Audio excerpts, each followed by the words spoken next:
Ooni Of Ife ṣe bí àgbà máa wòran má sọ̀rọ̀ rárá o. Wòlíì Segun Adebayo ló fọ̀rọ̀ ìkìlọ̀ yìí ránṣẹ́ o. Wọ́n fi ránṣẹ́ sí Ooni Of Ife.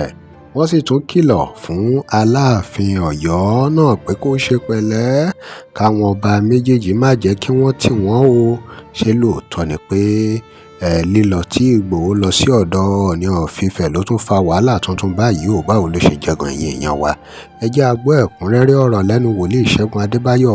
Wòlíì máa tún fọ̀rọ̀ lẹ̀ o lórí ọba tó ń gbàbọ̀dè ní Kwara, pàápàá láti fi ìkìlọ̀ ránṣẹ́ sí àwọn ọba ilẹ̀ Yorùbá. Bàbá yìí sọ̀rọ̀ lórí bí Gumi àti àwọn tó kù náà ṣe ń sá nígbà tí wọ́n ti wá rí i pé ààrẹ ti sọ fáwọn ológun Israeli láti wá dojú ìjà kọ àwọn Boko Haram àti àwọn Fúlàní darandaran.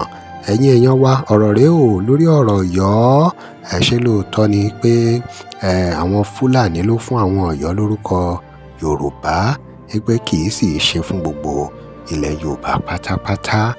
Báwo lọ̀rọ̀ yìí ṣe wáyé? Ẹ gbọ́ àlàyé ẹ̀ tí wòlíì Segun Adebayo yànnàná nínú fọ́nrán yìí. Ẹ gbọ́ bí wọ́n ṣe sọ.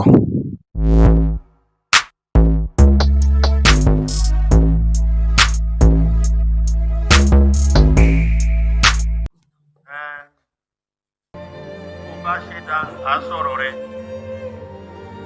president Tinubu yóò gbá tiẹ̀ o bẹ̀tẹ̀ fún àwọn Israel tó lọ pè wá láti yanjú àwọn gbogbogbò tó dúpẹ́ lọ́wọ́ rẹ̀ àti bẹ̀rẹ̀ sí gbọ́ ìròyìn tó máyọ̀ wá àwọn bàbá àṣàlẹ̀ wọn dẹ̀ ti ń sá kiri àwọn bíi Gumi wọ́n ti ń sá kiri wọ́n ṣe lọ́ba Sókótó kan ti sá kàbàkàbà. Ọlọ́run mo gbàdúrà àwọn tí ń fi ẹ̀jẹ̀ ènìyàn ṣayọ̀yọ̀ lórílẹ̀‐èdè yìí jẹ́ kó bá ìbọn lọ. Àmín. Kálàáfíà jọba. Àmín. Ìṣàmì kálàáfíà jọba. Àmín. Kálàáfíà jọba. Àmín. Ọba yẹyẹ ibi àgbà máa wòran má sọ̀rọ̀ má sọ̀rọ̀ rárá. Ọba Ọ̀yọ́ ìgbọ́dọ̀ ní sùúrù kò lè pẹ́.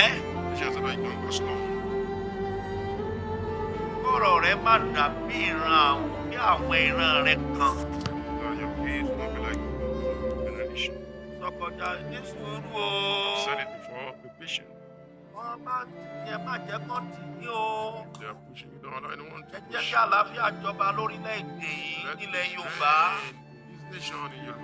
Àwọn Fúlàní ló ń ṣiṣẹ́ yẹn o. Olúwa ti sọ fún wa. Ilẹ̀ Yorùbá ìkálàáfíà jọba. Àmín. Gbogbo àwọn wòlíì òkùnkùn ẹ̀mí mímọ́ pa wọ́n rẹ́. Àmín. Gbogbo àwọn wòlíì ìkà ẹ̀mí mímọ́ pa wọ́n rẹ́. Àmín. Gbogbo àwọn wòlíì tí wọ́n fẹ́ràn ènìyàn ń ṣagbára tí wọ́n fi ẹ̀jẹ̀ ènìyàn ń ṣagbára. Gbogbo àwọn wòlíì tí wọ́n lo private obìnrin fi ń ṣagbára ẹ̀mí mímọ́ pa wọ́n rẹ́. Àmín. Lórílẹ̀‐èdè yìí ní ilẹ̀ Yorùbá yìí ẹ̀mí mímọ́ pa wọ́n rẹ́. Àmín. Ọlọ́run ẹ̀mí mímọ́ a bẹ̀ ọ́ ilẹ̀ Yorùbá fúnra rẹ̀ fọ́mọ́. Àmín. Ẹ ṣàmì fọ́mọ́. Àmín.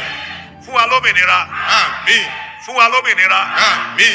Fún wa lómìnira. Àmín. Fún wa lómìnira. Àmín. Fún wa lómìnira. Àmín. Fún wa lómìnira. Àmín. Ọmọkùnrin Sunday Igboho yẹn inú mi a máa dùn. Always happy with that man, Sunday Igboho by name. Tó bá gbàgbọ́ tí ìbò á wọlé. Yes, he's gonna win. Àwọn politician míì wọn ò rérò tẹ̀lé wọn. Ọmọ bíbí inú wọn èrò wá ń wọ́ bí ọjà. Bíi pé tó bá gbá bọ́ọ̀lù tán stadium tó bá jáde. As if they just finished watching the ball at the stadium and they're coming out. Àti wo àti bàbá Akíntóyè. Bí wọ́n bá dẹ pápẹ́ ikú Yorùbá kò ní mú yín. Àmín. Ọlọ́run ọ̀run lórúkọ Jésù kó wà pẹ̀lú yín. Àmín.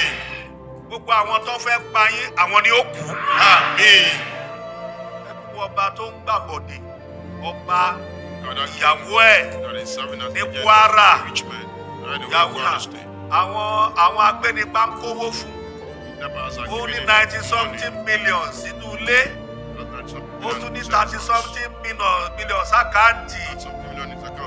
Yorùbá wa. Ó yẹ ká máa jẹ́ Yorùbá o. A gbọ́dọ̀ jẹ́ Yorùbá nation.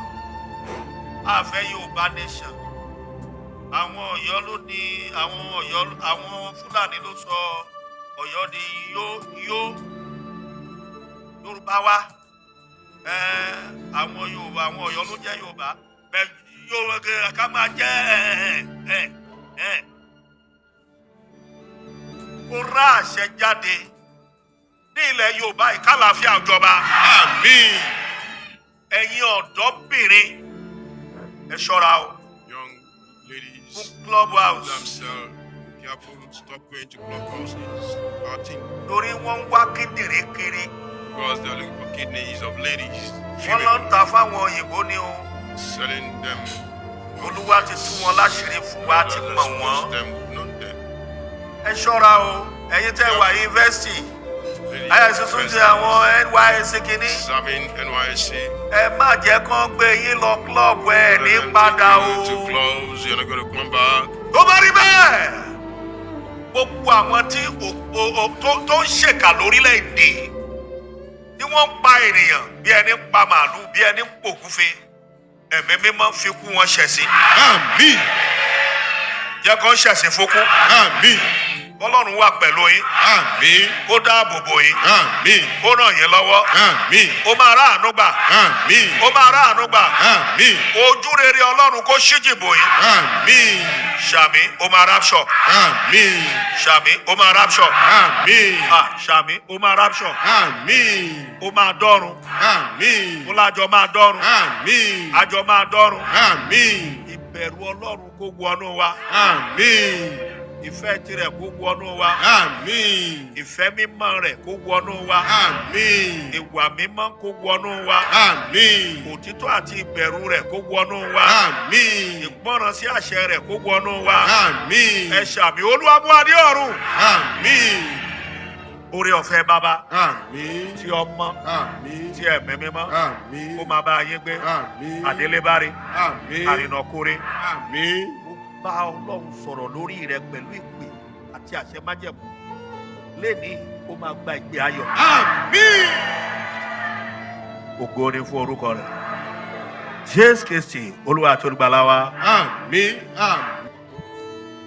tó òun nìyẹn ẹ̀yin èèyàn wa ṣe ti gbọ́ gbogbo bí wọ́n ṣe yànnàná ọ̀rọ̀ lórí ohun tó ń lọ nílẹ̀ Yorùbá lórí ọ̀rọ̀ àwọn Fúlàní darandaran àwọn Boko Haram lórí gbogbo ìgbésẹ̀ tó yẹ kí àwọn èèyàn gbé láti ṣe àtìlẹ́yìn fún olóyè Sunday Igboho. Kódà wọ́n ní bí olóyè Sunday Igboho bá gbá ìbò pé àwọn èèyàn máa dìbò fún wọn àwọn gómìnà míì gan wọn lérò tó Sunday Igboho pẹ̀lú bẹ́rù ẹ̀ ṣe pọ̀ tó. Ẹ̀yin èèyàn wa kí lè ròyìn lórí gbogbo ọ̀rọ̀ yìí.